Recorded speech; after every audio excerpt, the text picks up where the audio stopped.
एक ऐसा गांव जिसमें रहने वाले करीब 4000 लोग एक ही रात में गांव छोड़कर भाग गए और पूरा का पूरा गांव ही वीरान हो गया।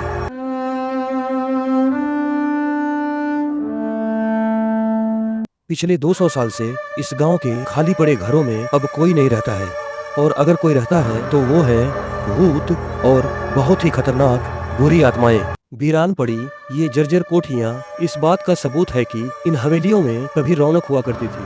इस गांव की समृद्धि की चर्चा हर गली और चौराहों पर हुआ करती थी। यह गांव पालीवाल ब्राह्मणों के कौशल और ज्ञान की वजह से लगभग पूरे भारतवर्ष में प्रसिद्ध था। लेकिन ऐसा क्या हुआ कि पूरा का पूरा गांव और इसके आसपास के और 84 गांव एक ही रात में खाली हो गए और यह पूरा गांव ही भूतों और बुरी आत्माओं का बसेरा बन गया।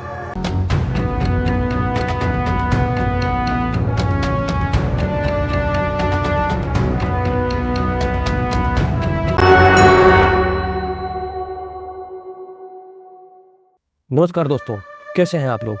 आज की हमारी वीडियो बेस्ड है भारत के सबसे हॉन्टेड यानी कि भूतहा जगह कुलधरा के ऊपर। ऐसा क्या है इस गांव में कि राजस्थान सरकार ने इस गांव में 6 बजे के बाद किसी के रुकने पर भी बैन लगा दिया है। कोई भी यहाँ पे 6 बजे के बाद नहीं रुक सकता। आइए कुलधरा की कहानियों को और इसके रहस्यों को समझते हैं। कुलधरा की कहानी सदियों पुरानी है। यह गाँव राजस्थान के जैसलमेर जिले में स्थित है। ऐसा माना जाता है कि 13वीं शताब्दी में यह गांव राजस्थान के पाली जिले से आकर इस जगह पर बसे कुछ ब्राह्मणों के द्वारा बसाया गया था। चूंकि यह ब्राह्मण पाली जिले से आकर यहाँ बसे थे, इसलिए उन्हें पालीवाल ब्राह्मण कहा गया। पालीवाल ब्राह्मण राजस्थान के उन ब्राह्मणों में से थे जो अपने व्यापारिक कुशलता, सांस्कृतिक परंपराओं और जल प्रबंधन के तकनीकी कौशल के लिए प्रसिद्ध थे। पालीवाल ब्राह्मणों का नाम केवल उनके धार्मिक और सामाजिक ज्ञान के लिए ही नहीं था, बल्कि उनके अद्भुत वास्तुकला के लिए भी उन्हें जाना जाता था। ऐसा माना जाता है कि उन्होंने जैसलमेर के सूखे रेगिस्तान को भी उपजाऊ बना दिया था। कुलधरा की हर गली सुनियोजित ढंग से बनी हुई थी। घरों को ऐसे डिजाइन किया गया था कि उसमें हवा और रोशनी का पूरा प्रवाह हो। इस गांव में जल प्रबंधन के लिए तालाब और कुएं बनाए गए थे।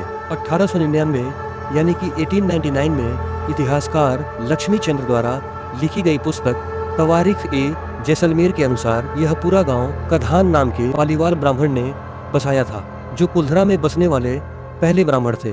उन्होंने उधानसर नाम का तालाब भी इस गांव में खुदवाया था। कुलधरा गांव के लोग व्यापार में निपुण थे और दूर दूर तक उनके व्यापारिक संबंध थे। कुलधरा केवल एक सांस्कृतिक और आर्थिक केंद्र नहीं था, बल्कि यह धार्मिक और आध्यात्मिक गतिविधियों का भी स्थान था। यहाँ के मंदिरों में की गई नक्काशी आज भी उन दिनों की समृद्धि की याद दिलाती है। लेकिन हर समृद्धि के साथ एक चुनौती जुड़ी होती है। कुलधरा का स्वर्णिम युग भी अधिक दिनों तक टिक नहीं पाया। 19वीं सदी में जैसलमेर का तत्कालीन दीवान सलीम सिंह इस गांव पर अपनी बुरी नजर डाल बैठा। सलीम सिंह अपने अत्याचारों और क्रूरता के लिए जाना जाता था। उसने कुलधरा की एक अत्यंत सुंदर कन्या पर अपनी बुरी नजरें गड़ा दी। उसने गाँव के मुखिया को धमकी दी कि अगर वह उस लड़की से उसकी शादी नहीं करवाएगा तो वह गांव पर भारी कर यानी कि टैक्स लगाएगा और साथ ही साथ पूरे गांव में कत्लेआम मचा देगा। पालीवाल ब्राह्मण अपनी संस्कृति और परंपराओं के लिए दृढ़ थे। उनके लिए इज्जत से बड़ी कोई भी चीज नहीं थी।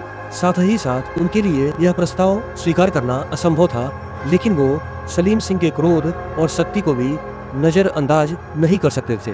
कहा जाता है कि सलीम सिंह के इस फरमान के बाद पालीवाल ब्राह्मणों ने एक गुप्त बैठक की और उन्होंने यह निर्णय लिया कि वो अपनी जमीन और गांव छोड़ देंगे, लेकिन सलीम सिंह के सामने नहीं झुकेंगे और ना ही अपनी लड़की को सलीम सिंह को सौंपेंगे।